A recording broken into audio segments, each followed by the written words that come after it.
지난주에 그 국회에서 청문회가 있었습니다. 인사청문회가 있었는데 안창호 후보 인권위원장 청문회가 있었어요. 그 청문회를 이제 보니까 제가 충격을 받았습니다.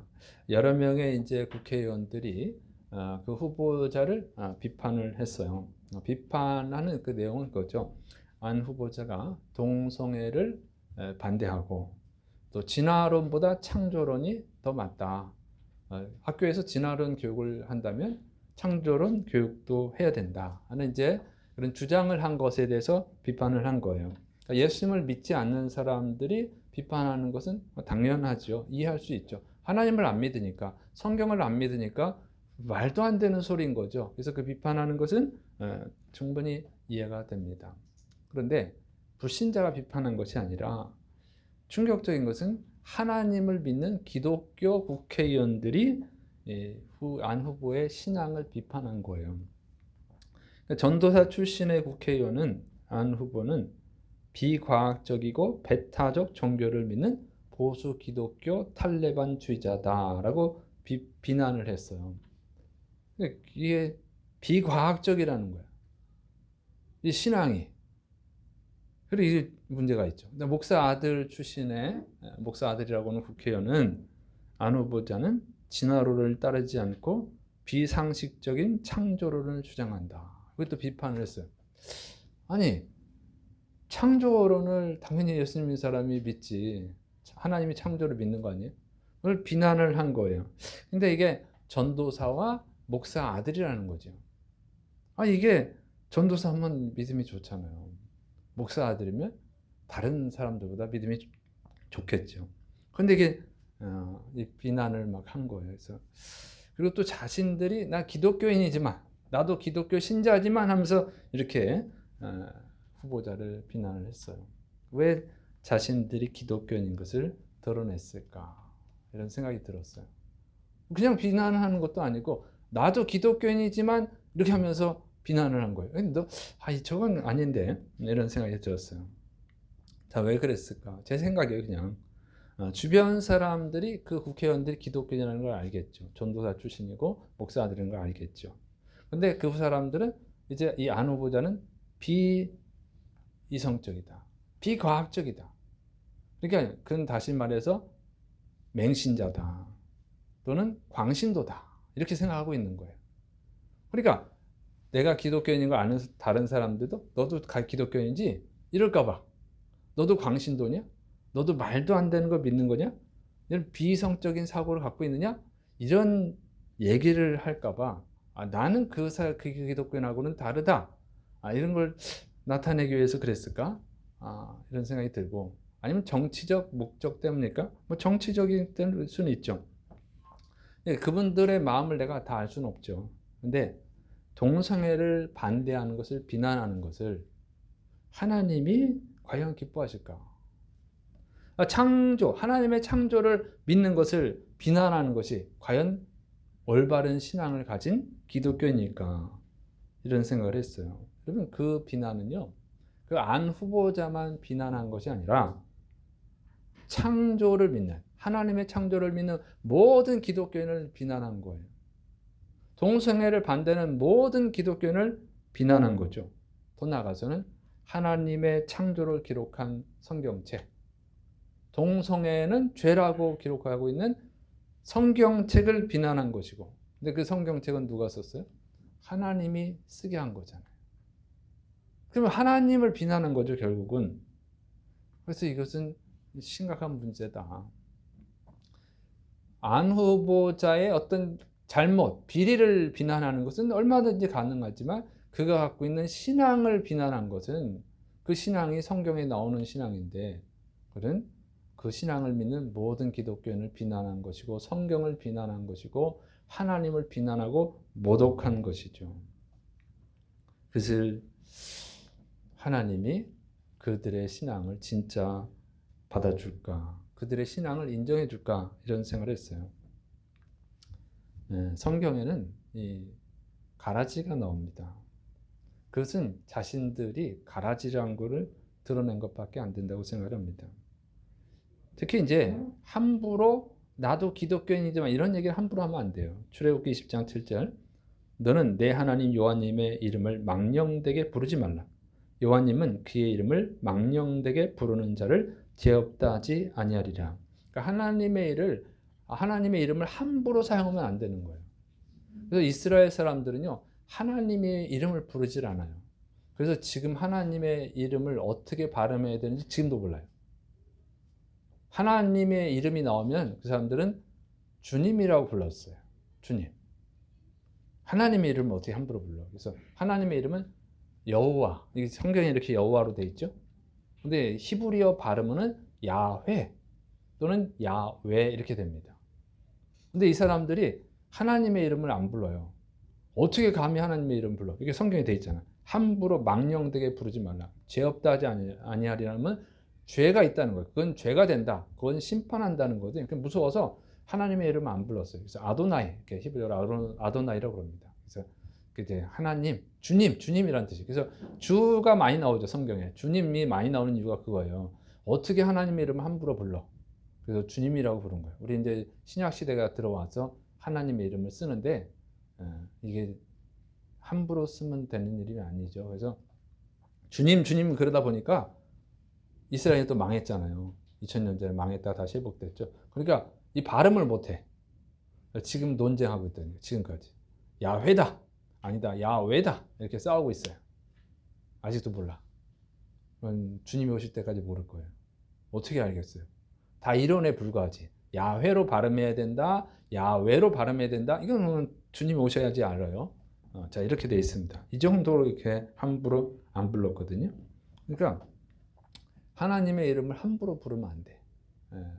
근데 이 사람들이 이제 우리 기독교인들 중에 나도 기독교인이지만 나도 하나님을 믿지만 이렇게 하잖아요. 그게 하나님의 이름을 쓰는 거예요. 그게 나도 하나님을 믿지만 이러면 하나님의 이름을 거론하는 거예요. 나도 기독교인이지만 기독교인은 하나님 믿는 사람이니까 이 말을 함부로 하면 안 된다고 하는 거죠. 이거는 하나님을 모독하는 죄가 될 수가 있고 그러면 거기에 심판이 따르는 거예요. 그래서 나도 기독교지만 너 그러면 안 돼. 이런 말을 할 때는요, 정말 조심해야 됩니다. 그것이 이제 바른 신앙을 잡아주기 위해서 하는 말이라면, 너가 지금 잘못된 신앙을 가지고 있어. 그거는 나도 기독교지만 그건 네가 잘못된 생각이야. 진짜는 이거야. 이렇게 잘못된 신앙을 바로 잡아주는 거라면 괜찮아요. 그런 건 써도 돼. 그런데 그 사람의 신앙이 잘 돼 있는데 내가 오히려 잘 됐다고 착각하고 잘못돼 있는데 너 그러면 안 돼. 그러면은 그런 정죄하는 죄가 되는 거예요. 하나님을 모독하는 거지. 그리고 더구나 대중 앞에서 쓸 때는 정말 조심해야죠. 이 대중들 앞에서 쓸 때는 이것이 하나님께 영광이 될지 안 될지를 먼저 생각을 해야 돼요.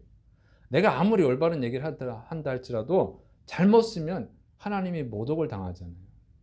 그러면 이건 엄청 큰 죄예요. 이건 개인적으로 하는 거는 얼마든지 할 수 있지만 주위에 여러 사람도 있다? 오해를 해버리면 문제가 되는 거죠. 하나님을 나쁜 분으로 생각하게 만들면 그건 죄가 되는 거예요. 그게 함부로 쓰면 안 되는 거죠. 그래서 이 진리를 바로 잡아주기 위해서 이 사람이 기독교인인데 이 사람의 행동 때문에 다른 사람한테 다 나쁜 해가 가고 하나님이 영광을 못 받고 그럴 때 잡아줘야지. 우리 하나님은 그런 하나님이 아니야. 이렇게 잡아주면 되는 거예요. 그러면은 하나님을 좋게 생각하고 맞는데 이거는 이렇게 얘기하면 하나님이 이상한 분이 돼버리면 그럼 하나님 완전 모독한 거죠. 그래서 하나님이 동성애를 좋아하십니까? 동성애 반대하는 걸 비판하고 하나님이 창조한 게 비과학적이고 비성적인 거라고 하면 그러면 하나님이 창조한 거 거짓말이 되는 거고 성경책도 거짓말이 되고 우리가 왜 하나님을 믿죠? 뭐하러 믿어야 되나? 이렇게 되면은 이거는 정말 큰 죄라고 하는 거예요. 이건 정말 흉악한 죄죠. 이거는 이제 공개 석상에서 나도 기독교인지만 창조는 거짓말이야. 이건데 이건 정말 심각한 죄를 졌다고 하는 거죠. 그래서 이 비난을 하는 걸 보면서 여러 가지 생각을 했어요. 하나님을 믿는 사람들이 맞을까? 하나님께 심판받을 것이 두렵지 않은가? 그 사람이 그렇게 말하면 기독교인들이 자신들을 어떻게 평가할지를 생각하지 않는 건가? 자기가 다니는 교회에 가면 그러면 창조는 엉터리야. 이렇게 말을 했으면 말을 한 건데 그럼 그 교회 다니는 성도들을 어떻게 보려고 그런 말을 했을까? 근데 당황스러운 거는요. 그 사람들이 그런 걸 말하는데 조금도 부끄러워하지 않는다. 당당하게 오히려 당신 잘못했어. 자기는 잘났다는 거지. 그러면서 이렇게 한심하다는 듯이 창조를 믿고 동성애를 반대하는 것을 한심하다는 듯이 이렇게 비난하는 걸 보면서 저 사람들은 동성애가 죄라는 것을 모르나? 진짜 하나님이 창조했다는 것을 모르나? 이런 생각을 했어요. 근데 하나님의 창조를 안 믿으면 기독교인이 아니잖아요. 기독교 신앙은요, 하나님의 창조에서부터 시작하는 거예요. 태초 하나님이 천지를 창조하시냐. 이 성경 제일 첫 번째 나오는 말씀이거든요. 이거 여기서부터 신앙이 시작되는 거예요. 이게 안 믿으면, 하나님의 창조를 안 믿으면 왜 믿습니까? 믿을 필요가 없어요. 진화론을 믿으면 하나님을 믿을 필요가 없는 건데, 저 사람들이 진짜 기독교인이 아닌가? 아니면 그 사람들이 다니는 교회가 정상적인 교회가 아닌가? 이런 생각을 했어요. 어쨌든 전혀 부끄러워하지 않고 오히려 당당한 모습을 보면서 저 안타깝다 이런 생각을 하고 진짜 기독교인이 맞을까? 가짜일까? 이런 생각이 됐는데 예수님은 교회 안에 다 진짜만 있는 게 아니라고 말씀하셨어요. 예수님은 가짜와 진짜, 진짜와 가짜가 교회에 섞여 있다고 말씀하시죠. 그래서 예수님의 비유에 나오잖아요. 여러 개 나옵니다. 곡식과 가라지가 있다. 알곡과 쭉정이가 있다. 거짓 선지자가 있다. 이렇게 말씀하셨어요. 그래서 곡식과 가라지 비유를 보면은 가라지와 곡식과 가라지는 너무 비슷하죠. 전문가가 구분할 수 있는 거예요. 곡식과 가라지는 너무 비슷하니까. 그런데 비슷하지만 다르죠. 곡식과 가라지가 다른 게 뭐냐면 가라지는 곡식을 죽이는 거예요. 영양분을 뺏어서 곡식을 죽이는 거예요. 진짜 성도를 죽이는 거죠. 그건 뭐야? 이단, 사이비, 사기꾼들이죠. 그래서 이게 근데 구분하기 힘들어서 많이 속아 넘어가죠.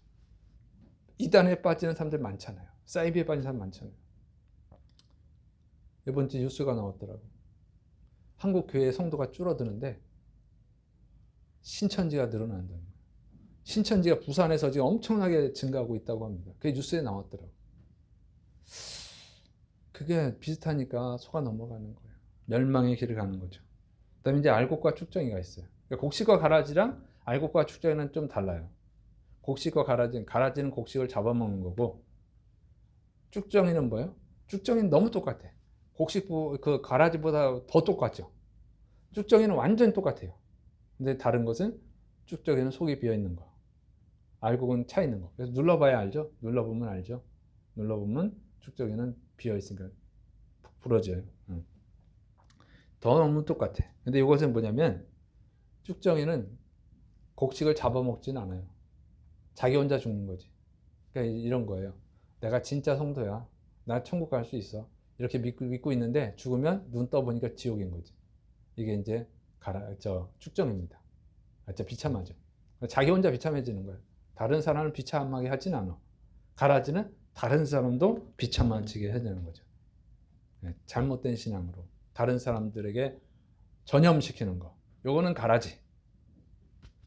자기 혼자 죽는 거. 요거는 쭉정입니다. 그래서 어쨌든 둘 다 가짜죠. 그래서 이 진짜와 가짜를 잘 구분할 수 있어야 돼요. 잘 분별할 수 있어야 됩니다. 가짜 말 들었다가는 열심히 따라다니다가 불행해지는 거예요. 지옥불에 떨어지는 거죠. 그리고 가라지는 아니지만 쭉정이면 쭉정이는 열심히 없어. 일단 열심히 없는데 어쨌든 지옥 가는 것입니다. 그래서 나는 진짜인가 가짜인가 나 자신을 잘 구분해야 되고 또 나를 인도하는 사람, 내 주변에 있는 사람들이 나에게 영향을 끼치는 사람이 진짜인지 가짜인지를 구분할 수가 있어야 돼요. 자, 이것이 문제가 된 거예요. 가짜 신앙이. 오늘 읽은 본문에도 이 고린도 교회에 문제가 있었습니다. 사도 바울이 고린도 교회를 개척을 했어요. 거기서 복음을 전해서 교회를 개척했습니다. 2년 동안 복음 전해서 교회가 아주 크게 부흥을 했어요. 예, 그 부흥하면 좋은 것도 있지만 나쁜 것도 있죠. 응? 왜냐하면 가짜들이 많이 들어오는 거예요. 고린도 교회에 큰 문제가 생겼습니다. 그래서 가짜 사도들, 가짜 선지자들, 율법주의자들, 은사주의자들, 잘못된 은사주의자들 이게 많이 들어와 가지고 성도를 미혹한 거예요. 그래서 이 고린도 교회 최소 4개의 파로 갈라집니다. 분열이 돼요. 그래서 성경에는 고린도전서는 4개파가 나오지만 실제는 4개파만 있는 게 더 많은 건데 큰 부류가 4개파인 거예요. 그래서 서로 비난을 하고 막 싸우고 그러는 거예요. 교회 안에서 성도들 간에. 그래서 한 교회에서 싸웠다는 게 아니에요. 이것도 성경 배경을 알아야 되는데 고린도 교회 하면 고린도의 교회가 딱 한 개 있는 게 아니라 고린도 지역에 있는 수많은 교회들을 말하는 거예요. 왜 그러냐면 그 당시 핍박의 시대라 교회를 크게 지을 수가 없어요. 다 어디서 예배 드리냐면 성도들 가정에서 예배 드리는 거예요. 그러면 성도들 가정이 조그만 집은 한 10명, 20명 드리고 좀 부잣집은 뭐 50명, 100명 드리는 거죠. 그런 교회가 굉장히 많이 있는 거예요. 이렇게. 그래서 고린도 교회라고 합니다. 자, 그래서 이게 막 나눠지는 거 막 나눠지다 보니까 이 가짜들이 많이 들어가 보니까 우상도 믿으면서 하나님도 믿는 혼합 종교인들이 생기고 동성애자, 이때도 동성애자가 있었어요. 동성애자인데 기독교인이야.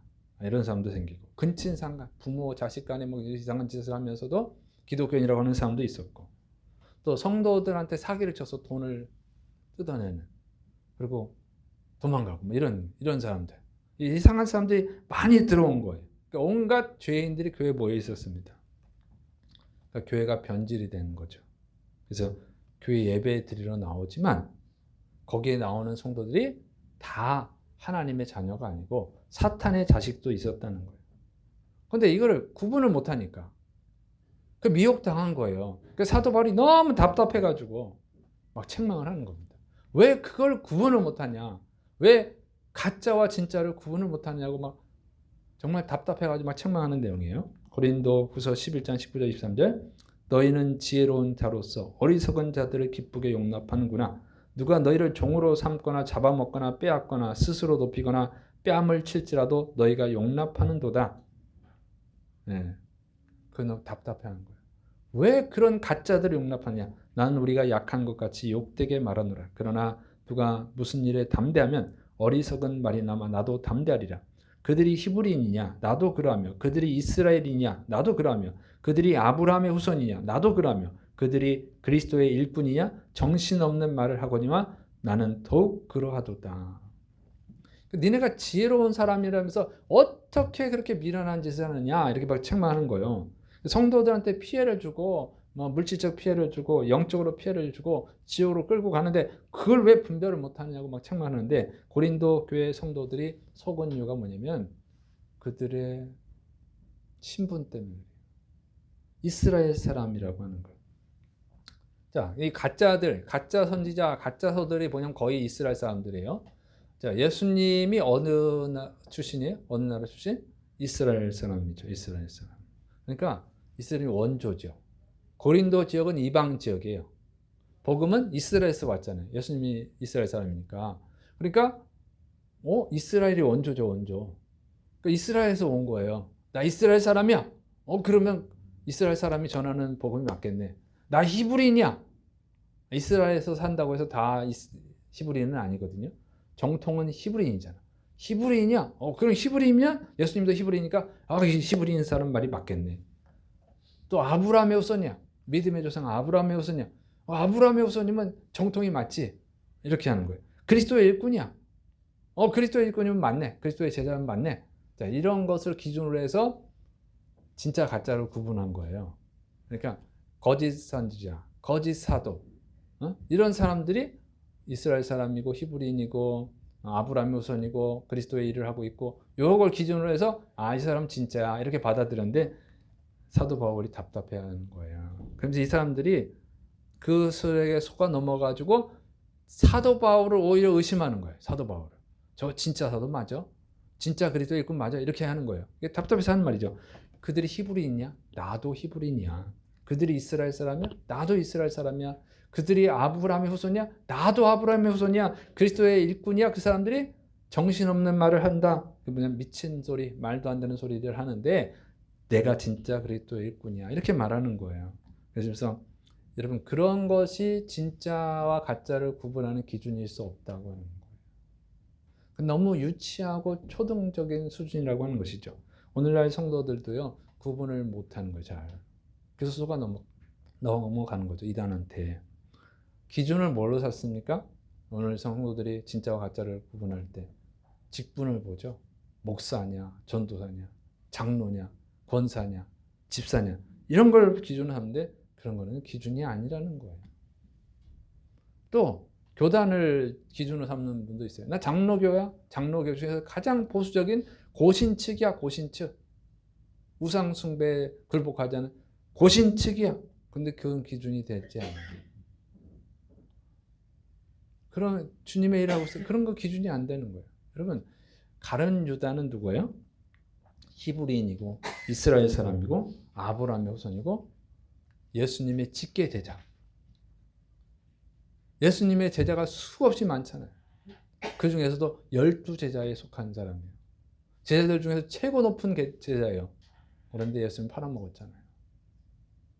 그런 거는 기준이 아니라는 거예요. 그런 걸 기준으로 삼으니까 속아 넘어가는 거예요. 속아 넘어가는 거. 바울이 하는 거예요. 정말 미련하다. 어떻게 그것이 기준이 될 수 있느냐는 거죠. 진짜 기준은 뭐냐? 사도 바울이 자신이 진짜 사도인 것을 증명합니다. 23절부터 33절에 나오는 거예요. 내가 수고를 넘치도록 하고 옥에 갇히기도 더 많이 하고 매도 수없이 맞고 여러 번 죽을 뻔하였으니 유대인들에게 40에서 하나 감한 매를 5번 맞았으며 3번 태장으로 맞고 1번 돌로 맞고 3번 파선하고 일주야를 깊은 바다에서 지냈으며 여러 번 여행하면서 강의 위험과 강도의 위험과 동족의 위험과 이방인의 위험과 시내의 위험과 광야의 위험과 바다의 위험과 거짓 형제 중의 위험을 당하고 또 수고하며 애쓰고 여러 번 자지 못하고 줄이며 목마르고 여러 번 굶고 춥고 헐벗었노라. 이외의 일은 고사하고 아직도 날마다 내 속에 놀리는 일이 있으니 곧 모든 교회를 위하여 염려하는 것이라. 누가 약하면 내가 약하지 아니하며 누가 실족하게 되면 내가 애타지 아니하더냐. 내가 부득불 자랑할진대 내가 약한 것을 자랑하리라. 주 예수님의 아버지 영원히 찬송할 하나님이 내가 거짓말 아니하는 것을 아시느니라. 다메섹에서 아레다 왕의 고관이 나를 잡으려고 다메섹 성을 지켰으나 나는 광주리를 타고 들창문으로 성벽을 내려가 그 손에서 벗어났노라. 여기서 사도 바울이 진짜인 것을 무슨 기준으로 얘기하고 있어요? 자기가 고난당한 것을 얘기하고 있는 거예요. 누구를 위해서 일했느냐를 위해서 얘기하는 거죠. 자, 진짜 기준은 그거예요. 누구를 위해서 일을 하느냐는 거예요. 누구를 위해서 일하느냐. 하나님을 위해서 일을 하느냐, 자신의 유익을 위해서 일하느냐는 거예요. 그게 진짜와 가짜를 구분할 수 있는 거예요. 여러분, 진짜는 하나님을 위해서 일합니다. 믿습니까? 하나님의 유익을 위해서 일하는 게 진짜예요. 왜? 그리스도인이 된다고 하는 것은 뭐예요? 예수 그리스도의 십자가의 은혜로 죄사함을 받고 구원받았잖아요. 그래서 그 은혜가 감사해서 지옥에 갈 죄인을 사랑하셔서 지옥에 가지 않고 천국에 가게 해주시려고 예수님이 대신 죽어주신 거예요. 자신의 생명을 대신 주신 거예요. 그 은혜가 감사해서 은혜가 감사하면 어떻게 해요? 사람 보답하잖아요. 예수님이 나를 대신해 죽어주신 그 은혜에 보답을 하느라고 주의 일을 하는 거예요. 그게 그리스도인이에요. 진짜예요. 그런데 가짜는요. 주님을 위해서 일하는 게 아니에요. 자기를 위해서 일하는 거예요. 예배는 왜 드려요? 주님의 은혜가 감사해서 하나님을 기쁘시게 해드리기 위해서 예배를 드려야지 진짜인데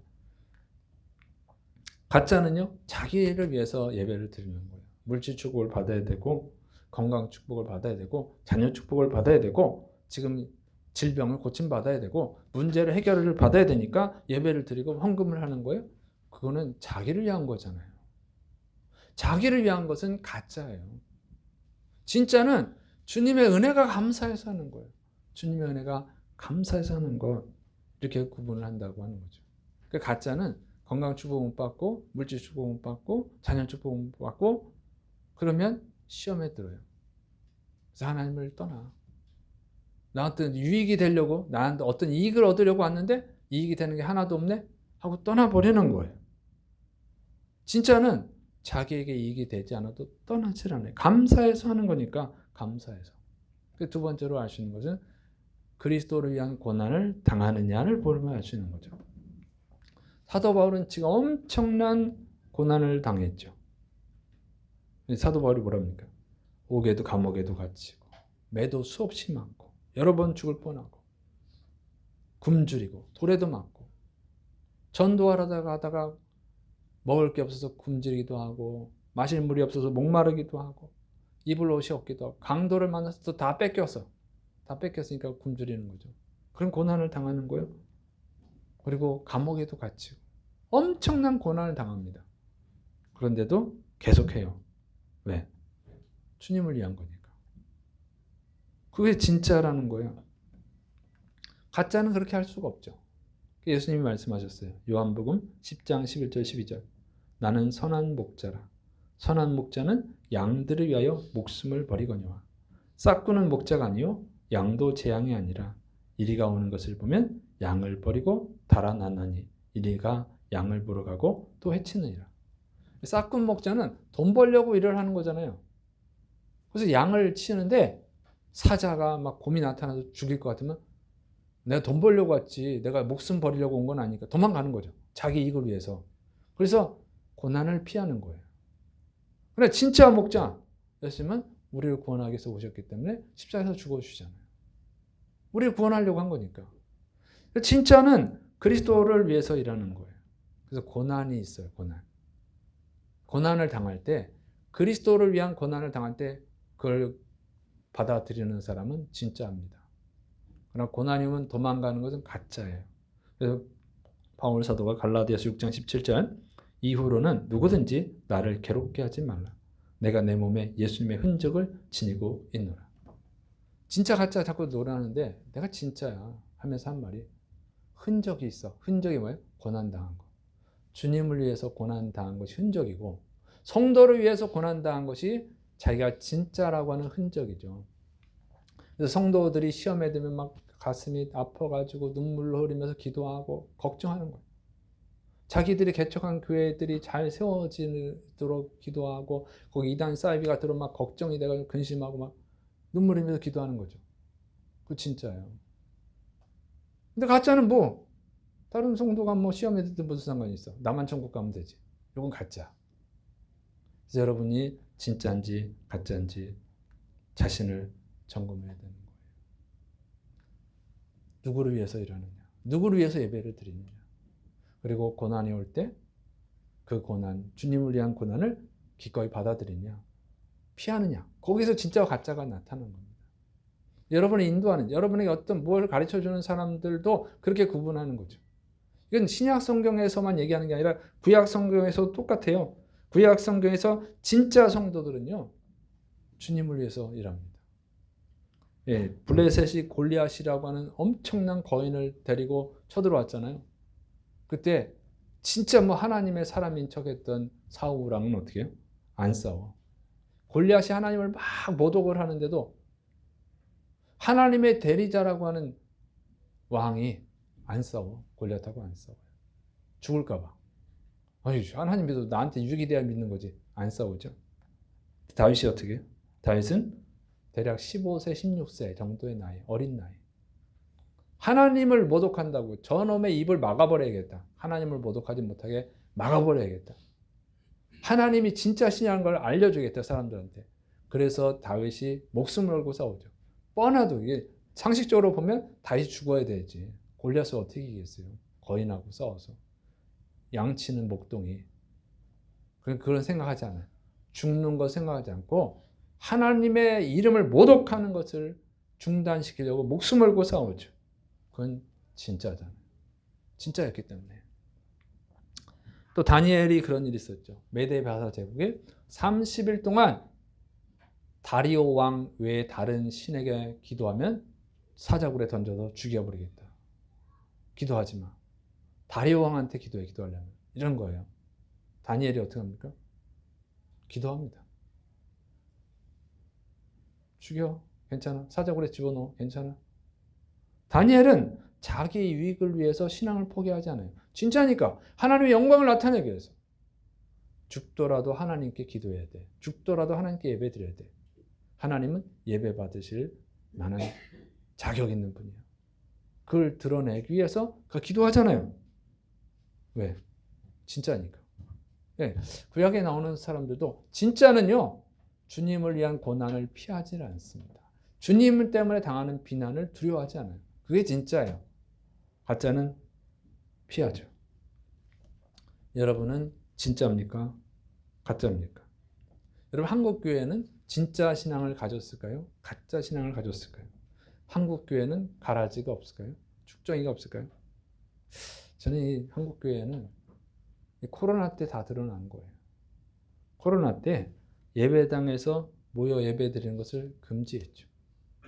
한국 교회가 자발적으로 했다 그러면 문제가 안 돼요. 물론 이제 문제가 있지. 문제가 신앙이 부족한 건 있지만 큰 문제는 아닌데 세상의 강요에 의해서 예배를 포기했잖아요. 10명 이상, 제일 강하게 탄압했을 때는 10명 이상 모여서 예배 드리면 교회를 폐쇄해버리겠다. 벌금을 물리겠다. 그러니까 교회에서 예배 드리지 말고 집에서 예배 드리라고. 이렇게 했죠. 인터넷 예배도 진짜 하나님 기뻐하시는 예배다. 인터넷 예배 드리는 것이 이웃사랑이다. 이렇게 막 얘기해가지고 성도들을 교회 오지 못하게 만들었어요. 여러분, 그것은 정말 하나님을 모독하는 거예요. 왜 그러냐면 일주일에 한 번 와서 예배 드리잖아요. 대부분은 1시간에서 1시간 반 예배 드립니다. 마스크 쓰고 예배 드리죠. 근데 그렇게 예배 안 드리는 게 이웃사랑이라고 하면서 뭐 했어요? 일주일 동안 출근했잖아요. 보통 출근하면 8시간 일을 하잖아요. 그리고 출근할 때 버스나 전철을 타는데 거기 꽉꽉 끼잖아요. 많은 출퇴근 시간에 사람. 내가 뭐 출퇴근 시간에 한번 나갔다가 꽉 껴가지고 그냥 힘들더라고. 코로나 기간에 나가봤어, 내가 진짜. 꽉꽉 껴요. 막 다 붙어, 그냥. 근데 안 위험해. 직장에서 8시간 일하는데. 그럼 또 뭐 해요? 밥 먹을 때는 마스크 벗고 반찬 젓가락 같은 찍어가면서 침에 닿은 젓가락으로 다른 반찬 먹고 그러잖아요. 그리고 또 먹고 나서 먹을 때도 얘기하고 카페 가가지고 커피 마시면서 수다 떨고 침 튀기잖아요. 근데 안 위험해? 그거는. 그게 정상입니까? 교회에서 마스크 쓰고 침도 안 튀겨. 마스크가 다 막아서 침도 안 튀겨. 1시간, 일주일에 1시간에서 1시간 반 예배 드려. 그거는 위험하니까는 그거 드리는 것은 이웃을 불행하게 만드는 거고. 일주일 동안 직장 다니면서 침 튀겨가면서 밥 먹고 수다 떨고 그런 거는 안 위험하고? 이게 정상입니까? 비정상이지. 정말 이웃 사랑하려고 그러면 직장도 가지 말고 커피도 마시지 말고 식당도 가지 말아야 이웃 사랑이지. 이렇게 합리적이잖아요. 근데 이거를 했다고. 이게 진짜입니까? 가짜지. 이게 엉터리예요. 완전 엉터리다. 이 기독교에 대해 역사의 무지예요. 기독교 역사를 보면요. 기독교인들은 어떻게 했냐면 핍박을 하니까 숨어서 예배 드렸어요. 숨어서.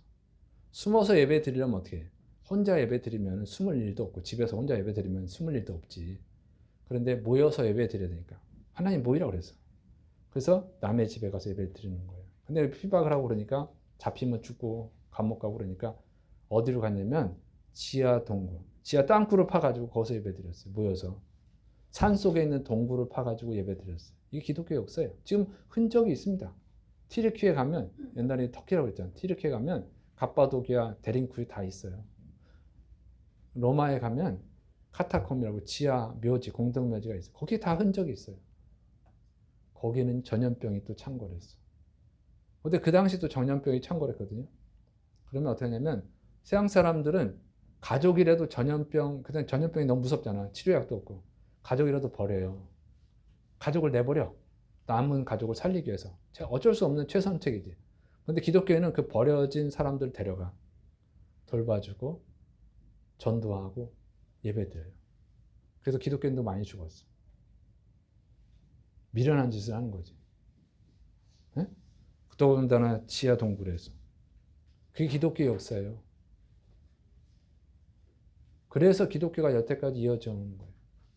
근데 그걸 다 무시하고 일주일 동안 내 직장 다니면서 엘리베이터 타고 다 하면서 1시간 마스크 쓰고 예배 드는데 그거 위험하다고, 그건 이웃을 불행하게 만드는 거라고 그렇게 주장한 목사들, 신학자들 다 가라지예요. 가라지. 거기에 손우가 넘어가서 그렇게 예배 드린 성도들은 축정이지. 여러분, 기독교 역사를 너무 몰라요. 하나님에 대해서 너무 무지하다고 하는 거죠. 그래서 잘 알아야 됩니다. 믿습니까? 그래서 사도 바울이 너무 답답해서 하는 소리잖아요. 너무 답답해서. 그래서 잘 구분할 수 있어야 돼요. 여러분, 앞으로도 환란의 때가 올 거예요.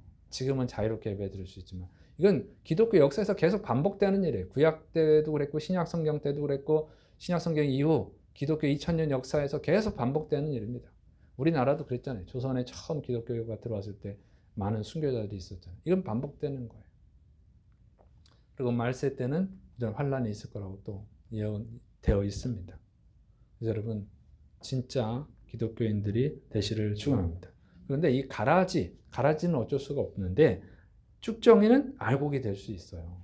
이거 곡식 비우니까 쭉정이는 알곡이 될 수 없죠. 곡식은. 그렇지만 사람은, 신앙인은 쭉정이 신자가 알곡 성도가 될 수 있는 줄을 믿으시 바랍니다. 쭉정이는 겁이 많은 거지. 베드로와 제자들이 자신들 믿음이 좋은 줄 알았잖아요. 진짜인 줄 알았잖아요. 예수님과 죽을지언정 주님을 부인하지 않겠습니다. 그런데 예수님 십자가를 딱 지실 때가 되니까 다 도망가 버렸어. 그게 뭐예요? 축정이지. 가라지는 아니에요. 가라지는 다른 사람을 죽이는 거고, 가라지는 아니지만 축정이었어. 그래서 이렇게 어려움이 오면 신앙을 버리는 사람, 삶의 어려움이 올 때 신앙을 버리는 사람은 축정이기 때문에 그래요.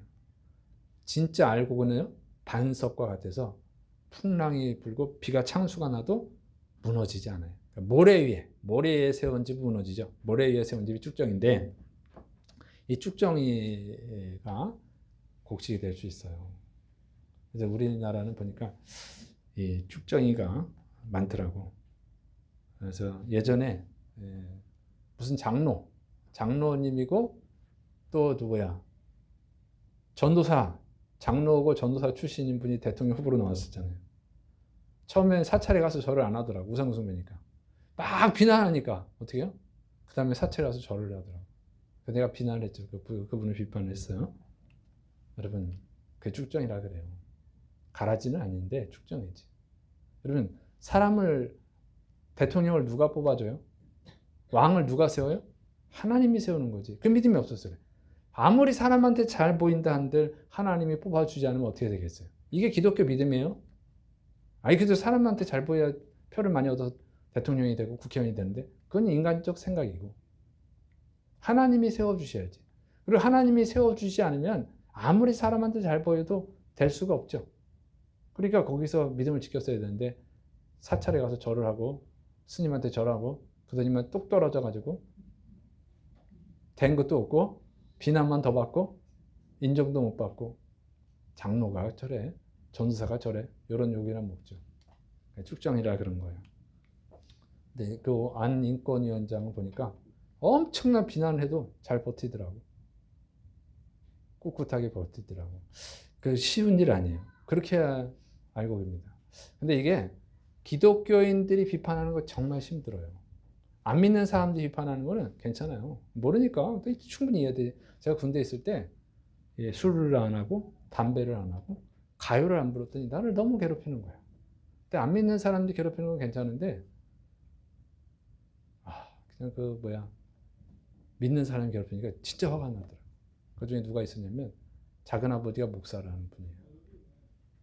그래서 나를 너무 괴롭히는 거야. 나도 기독교인이지만 왜 술을 안 먹어? 왜 담배를 안 펴? 그게 뭐 진리입니까?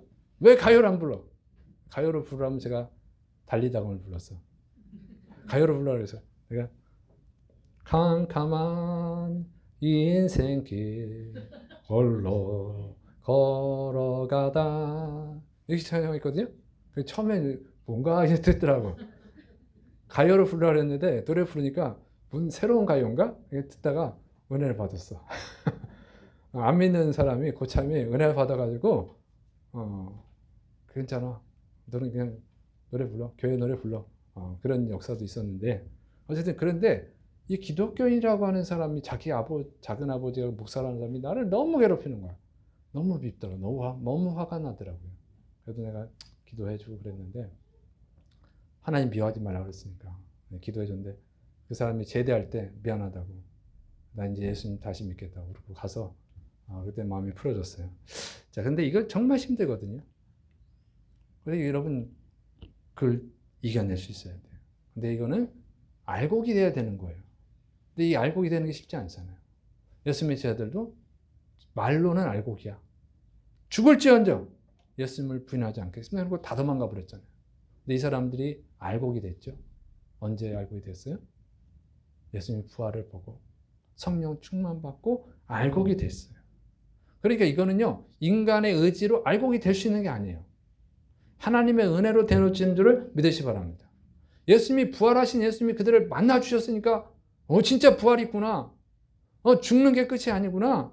천국과 지옥이 있구나. 그게 용기가 생겼죠. 또 성령으로 충만해가지고 성령의 믿음을 더하여 주시니까 하나님의 살아계심을 보여주니까 이들이 알곡이 되는 거잖아요. 그래서 알곡은 인간의 힘으로 되는 게 아니에요.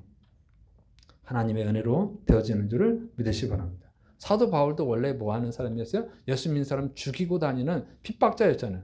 근데 이 사람이 확 변화됐어. 전도하다가 수없이 매맞고 죽을 고비를 수없이 넘기고 결국 순교했어요. 근데 이 사람이 어떻게 이렇게 변화됐어요? 부활하신 예수님이 찾아왔을 때. 예수님을 만나니까 진짜구나 이거. 이게 진리구나. 그러니까 누가 뭐라 그래도 굽히지 않는 반석의 믿음이 되는 거예요.